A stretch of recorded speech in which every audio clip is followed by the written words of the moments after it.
Welcome to Revenue Mind, where revenue leaders get real about mental health. I'm Jolie. Stick around for honest stories, practical insights, and why well-being is the real bottom line. Let's dive in. Hey, y'all. Welcome to Revenue Mind, a podcast where revenue leaders talk all things mental health. I'm Jolie, your host, and with us is Jamal. Welcome, Jamal. Awesome. Thank you so much for the invite, Jolie. It's super timely and super appreciative. So yeah, it's great to be here. Yeah, of course. Super happy to have you. Loving all of your newsletter and all of your posts about mental health. So wanted to reach out to a rising star. This isn't just for executives. So I don't prep a lot of people for this, or actually I don't prep anyone for this question. What makes you you? Man, that is such a profound question. It sounds simple, but it's I guess it's so layered. And I think what makes me me is just my ability to be extremely empathetic to other people, and just in terms of just being a freaking human. I think that is kind of what makes me me, and just being able to just build genuine relationships with other people. And I know that sounds like super cliche, right? Everybody, you would probably go on LinkedIn and just randomly pick somebody, and they'll say, I'm great at building relationships, right? But I think it goes deeper than that, right? There's one thing in terms of building a relationship, but there's also building trust. There's also, having, open lines of communication, and just showing up as yourself, fully and authentically, and not shying away from that. Because I think for a long time, I shied away from certain aspects of myself, because I didn't want to be seen that way, or I didn't see myself that way. I didn't see myself as this beacon of light, and someone who's extremely vulnerable, and someone other people can relate to or turn to, in times of stress or in times of like uncertainty. Yeah, I think that's just who I am as a nutshell. Like, my core is just being kind, supportive, loving. I'm always someone that's going to put out positive, good energy into the world, because I always want to get that type of energy back. But you never know. You never know what that could do for that person, but you also never know what that could do for yourself. That's one of the most authentic answers I've heard so far. So thank you. I know we talked a little bit about in the prep call about what's going on. If you wouldn't mind sharing, I know you wanted to talk about it today. So Yeah, for sure.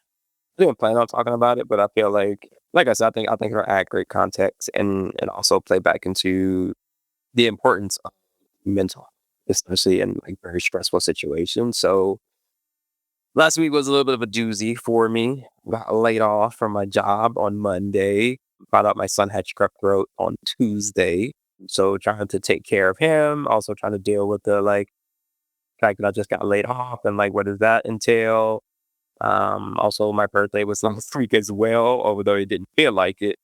And then on Saturday is when I got the call that my mother had to be rushed to the emergency room, essentially because she had been having a fever for a few days and a lot of a lower abdominal pain, and she really couldn't really figure out what's going on.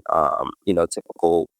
She tried the doctor on herself, so typical WebMD answers, and taking Tylenol, but it was a little bit beyond that. She ended up having a tear in her lower intestines, so basically a hole in her lower intestines. So she couldn't keep any food down. She wasn't even hungry because she was having air.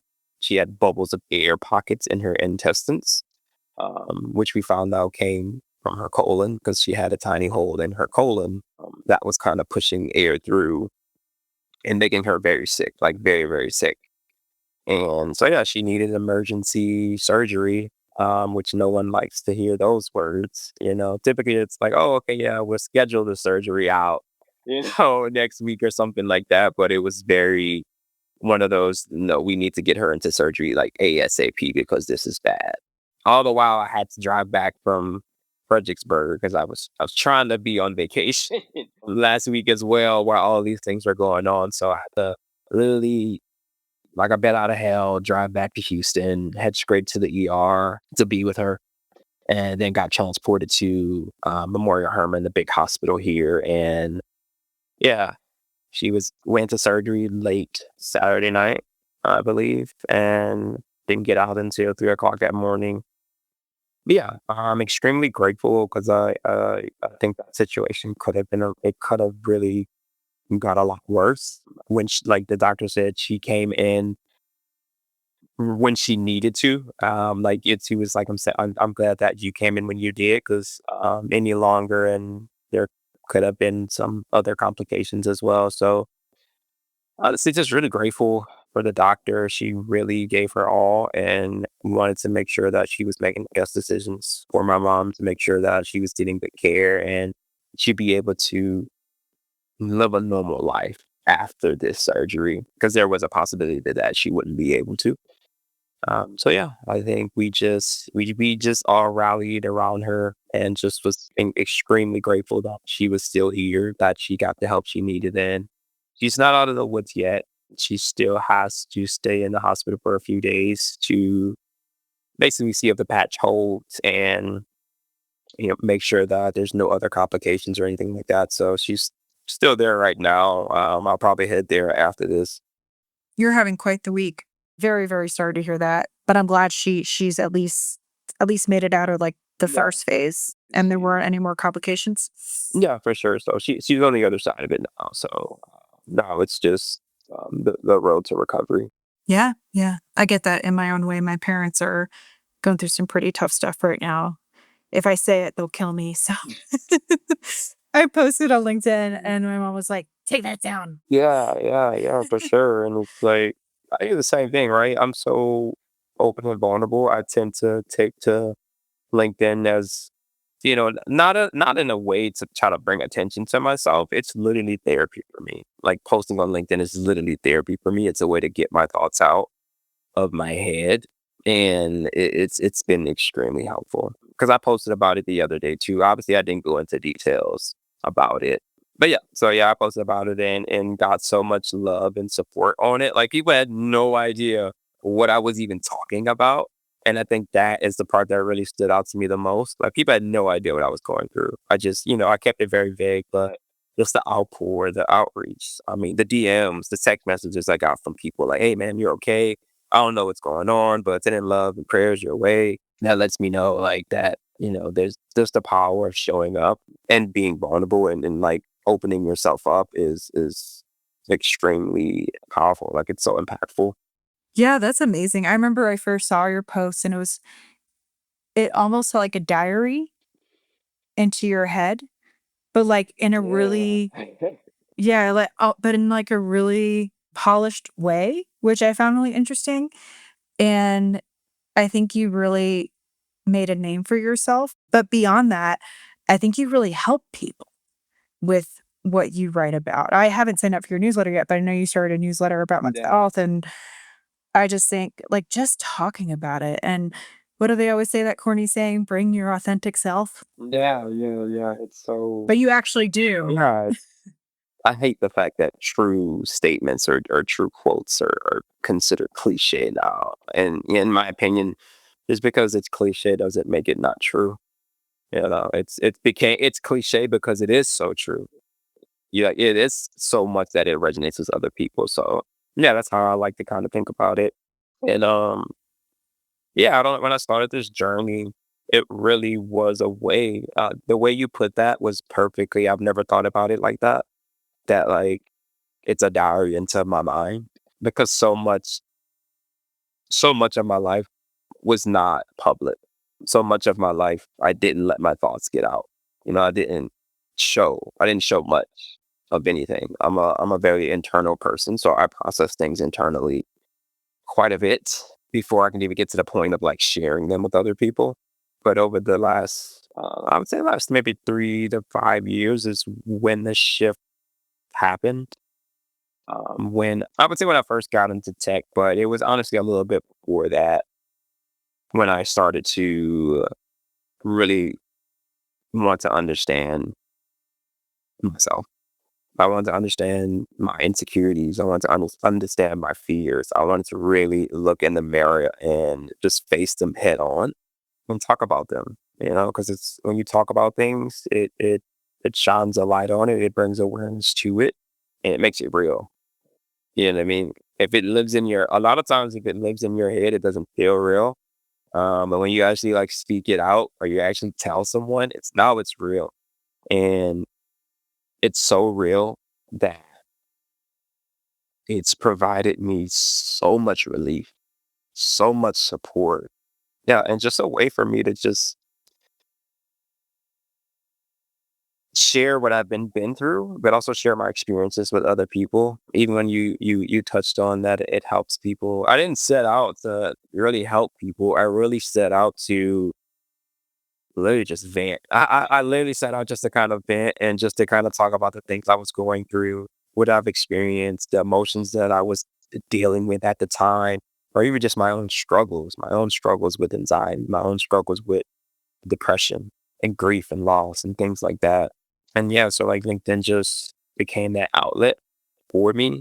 And yeah, it's just become a way of me to it's become a way for me to document my story, whether that's personal story or professional story.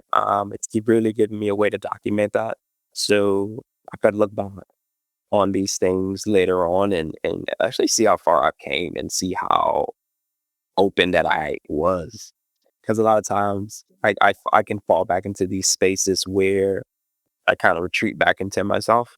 Or as my partner Amanda would say, she would say, it looks like old Jamal showed up today. And that's so powerful because sometimes old Jamal does show up and he's very closed off. He doesn't know how to express his emotions. He doesn't know how to let people in. He just knows how to retreat and run away and escape and just numb himself. So it's been years of me trying to teach that little kid it's okay to open up. It's okay to be vulnerable. It's okay to be honest with other people. Because when you're honest with other people, you're honest with yourself. Yeah, I love that. Your partner's really smart. I can see why you're with her. That's a great I think it's a great way to put it. I can definitely relate. I was talking to another guest and, I I'm afraid to feel. Mhm. Yeah, I have a community actually, it's funny, I was about to totally cancel this community that I made, and this one girl signs up, and we go on this hike, and she's like, "I needed this. I needed to talk to you about what I was going through with my struggles with alcoholism." Mhm. We walked for 2 hours talking about it, and I was like, "You know what? I don't know if about the whole, like, coincidence versus, like, meant to be, Yeah. but it was pretty powerful." So, I get that. I totally go inside. I just don't do it in a healthy way. Yeah. And I think a lot of people can relate to that. I think, like, I don't know about you, but I throw myself into it'll be food, it'll be alcohol, it'll be exercising 7 days a week, like, anything to not feel or process what's going on. I mean, I'm the king of escaping. I don't want to deal with it. I don't want to talk about it. So yeah, I'm out. Like I'm out of here. Whether that's physically leaving or whether that's mentally leaving and just checking out. Like for me, it started out as just and it doesn't sound that bad, right? It's just doom scrolling. You know what I mean? Just watching videos and just just literally just checking out, right? Until I find myself doing it all day. You know, I have to just zone out. I gotta pick up my phone, watch a funny video or binge watch a series or something like that. And like, it doesn't sound that bad, right? But in the grand scheme of when I like truly think about it, I'm just like, I am running from something right now. Like I'm trying to escape into this tiny little stream because I don't want to deal with all of the stuff around me. And you gotta be very aware. Like I think it's important. You have to be aware what your triggers are, but you also have to be aware of what your vices are and the ways that you try to escape. so that you can catch them early on, right? For me, it's like if I find myself picking up my phone way too much, then I'm like, all right, I'm trying to escape from something, and maybe I should just pick this. Maybe I should put my phone down and pick up this thing that I'm trying to escape from. So like the more you avoid it, the bigger it feels in your head. So I'm like, all right, man, just stop running from this thing. Like, what is this thing? Like, name it. Okay, cool. This is the thing that you're trying to escape from. Why are you trying to escape from that? Like, what's causing this? And then once I really kind of peel back those layers or peel back the onion, I'm just like, it really is not that deep, man. Like, you like what you're like, you know what I mean? Like, what you're running from isn't that deep. Obviously, what I just spoke about earlier with my mom and the weed that I've had. It's really easy for me to escape right now. I mean, it would be justified, right? So I was like, yeah, man, you're going through a lot. Like, yeah, like, okay, if you want to binge watch Netflix, man, like, do it. Like, you deserve that.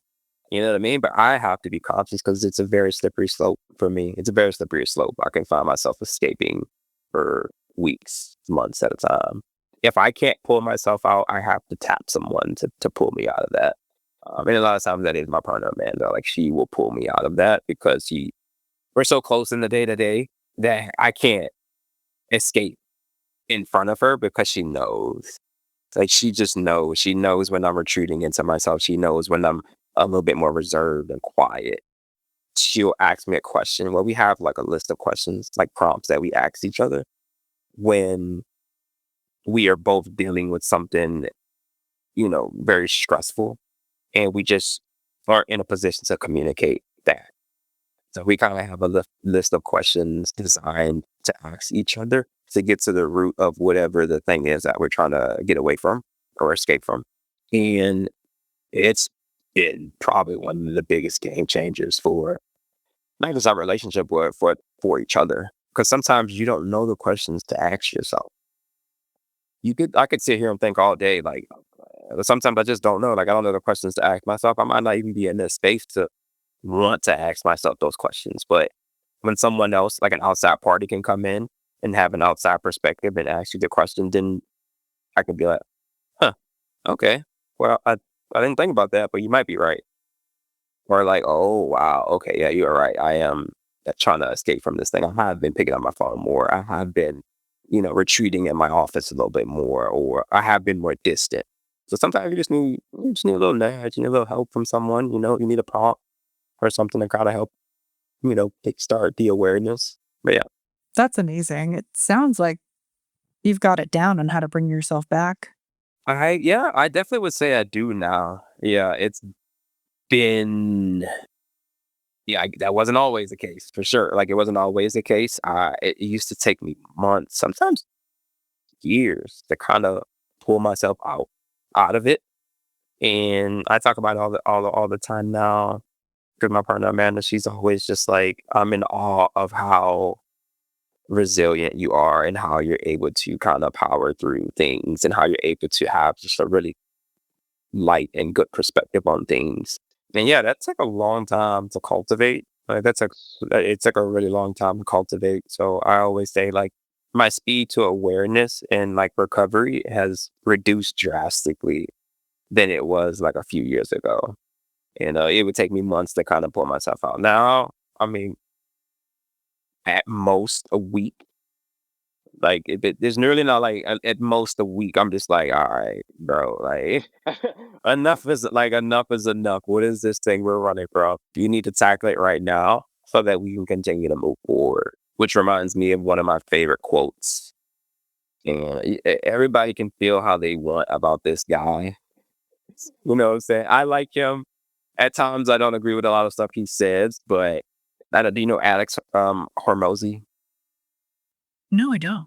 Yeah, Alex Hormozy, he's a big sales guru guy, and he talks about, how he scaled his business from, zero to a million times and time again. And just, yeah, he's really powerful at building businesses and kind of just like teaching a certain mentality around business. But I was into a podcast of his one day, maybe 2 years ago, and he said something that literally stuck with me, and I say it every single day now. And he said, action alleviates anxiety.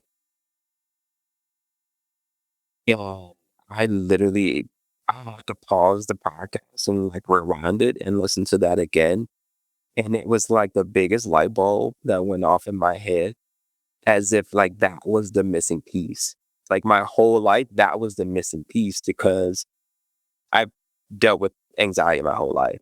Very anxious person when it comes to past, is it future, things that I don't have control over or just the uncertainty. And I realized in that moment, I was like, bro, this is the fucking truest statement I've ever heard in my life. Like when I really pulled, like when I really kind of like went and thought about all of the things that were causing me so much anxiety. And I was like, if you take action on these things, that would immediately alleviate it. It'll remove that from your mind. It'll take the stress off your brain. Like you'll feel better. Like it's just been a game changer. Like it's literally been a game changer. Anytime I feel anxiety around something, I pinpoint what it is, and I'm like, okay, what is the action that I can take on this that will help alleviate this? Like ASAP. Like literally ASAP. I'm just like, okay, what is the thing? Okay, this is the thing. Okay, what is the action that I need to take? Okay, and I take the action. And it just, yeah, man, it's been tremendously helpful for me in reducing my anxiety. Like I've been able to reduce it so much, like cut it in half basically. And I guess twofold on that. So like action alleviates anxiety, also brings about clarity as well. Because I'm okay, now I'm less anxious about the thing because I took the action. And now I have a certain clarity now around it. Like I'm like, okay, I can think clearly about this thing now. No, no, it's just been beautiful. That's one of my favorite quotes. I say it every day. It's I have it written on my wall. I'll probably get it tagged on my forehead or something on something too. And yeah, it's been it's been extremely helpful in terms of like anxiety and that stuckness feeling of feeling stuck. You know what I mean? Because I'm like, whenever I feel stuck, it's usually because I need to take some sort of action. And either I'm refusing to take the action, I'm scared to take the action, or it just seems like overwhelming. 'Cause sometimes the action could be huge. It could be a big step. Like I don't. It could be the action could be leaving your job, and like that's huge. That's a huge freaking action that you would have to take. But you have to also understand. Okay, this job is killing me. I'm waking up in sweats. I'm anxious about even clocking in, and it's like, yeah, okay. The action is to find a new job. Like that's the action. Like that's going to alleviate all the stuff that you're dealing with, but it's not going to make it any easier to do. It's still a very hard thing to do. So I do want to preface that the action is going to be hard as fuck to do, but once you do it, I would like to say it gets a little bit easier. Like I would like to say it gets a little bit easier just because I've been doing it for a while now. But I think it does. I think it does get easier to do, but it also builds confidence in yourself as well. It also makes you say like, okay, like I was brave. Like I'm actually a pretty brave and courageous person by taking this action. And that's how I look at it, right? Especially big things like losing your job or, having to be a caretaker for your mother, all those things. And it's like, yeah, crap, this shit's going to be hard, but I got to do it. And I know when I do it, I'll feel a lot better afterwards. That's amazing. I think you framed it perfectly and gave the context around that quote. For me, it's been all about so when I was 20, I got diagnosed with a mood disorder, and, over the years, I just kept getting these diagnoses thrown at me, thrown at me, thrown at me. I don't really think I think they're all just features, to be honest. That's what I ended up figuring out. Is that my mom calls it Independence Day, like with the big ship and all the little saucers. That's essentially how my mood disorder works. But it really teaches you resilience. So for like yourself, like what I asked myself when I got a quote unquote label, I'm Mhm. like, okay, what's the best next step? Well, probably need to talk to a doctor. I realized I never really treated this eating disorder. So what's the best next step? Let me look up intensive outpatient programs for eating disorders and finally get it fixed. I've had it my whole life. Like, what's the next? And it doesn't always have to be that intense. Yeah. But I'm feeling kind of down today. Maybe I should go outside. I'd say a lot of time, like, not putting the cart before the horse. So it's like, yeah, what's the action you need to take right now? Not the action of you need to do 3 months from now, because we're not there yet. Like, we're not there yet. So it's like focus on the action that you need to take today, and yeah, just do that, man. And once you do that, okay, like what's the next action that I have to take? And you can break them down into like small actions, medium action, big actions. Because if you're someone like me, and like, okay, that's a really big action. I'm not sure if I'm ready for that. Okay, start with the little baby actions that you can take, and just kind of like and work your way up, man. And it's like it just builds momentum. It builds momentum, and like for me, like once you get momentum, it's easier to take the actions because you're like, I just did 7 of them. Like this is just another one I have to do. Maybe it's a little bit more intense than the first ones, but it's just another thing I'll have to do, and I'm ready to do it. Yeah, no, I love that. And sometimes it's just making your bed. That's the first win you get of the day is making your bed, or maybe it's getting out of the bed is your first win of the day, That's a good point. and I read that somewhere. I don't know where I read it, but it was like, get your quick wins as early as you can in the day. Like start your day with a win, and don't diminish that win, as if like, it's just making your bed. It's not just making your bed, because some people physically can't. Some people mentally just cannot do it for whatever reason it is. So it's not something to just kind of gloss over. Like it gets to be celebrated. Bro, I got out of bed today. Fuck yes. Like, and I made my bed. Oh, bro, come on. Like, let's go. And okay, I had breakfast. I got out of bed, made my bed, and I had breakfast. Like, that's an easy, quick 3 wins that you could use like as momentum to carry you throughout the rest of the day. It sounds silly because I thought it was silly at first too. It's like, bro, what is that gonna do? Like, you know what I'm saying? But it's about the habit that's building in your mind. And sooner or later, it becomes really just natural. It becomes natural. Okay, cool. Wake up. Okay, cool. Make a bed. Okay, cool. Eat a bowl of cereal. Cool. You know what I'm saying? It just becomes natural. It becomes a part of your routine. And I think from there, you can start adding like other little things in there along the way.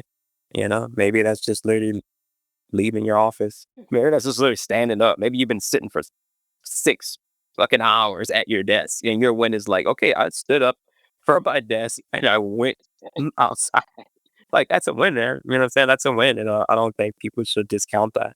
I think every little freaking win that you can get, count all of them, so that like at the end of the day, you can go back and look at them. Like that's something I do. Like I will write down my wins throughout the day, and at the end of the day, like when my partner will come together and we be like, all right, like what's your wins for today? And yeah, so I'm like, and I look at my list, I got like fucking 20 wins on here. You know what I mean? Because sometimes at the end of the day, you feel like crap. Like you feel like you didn't get anything done.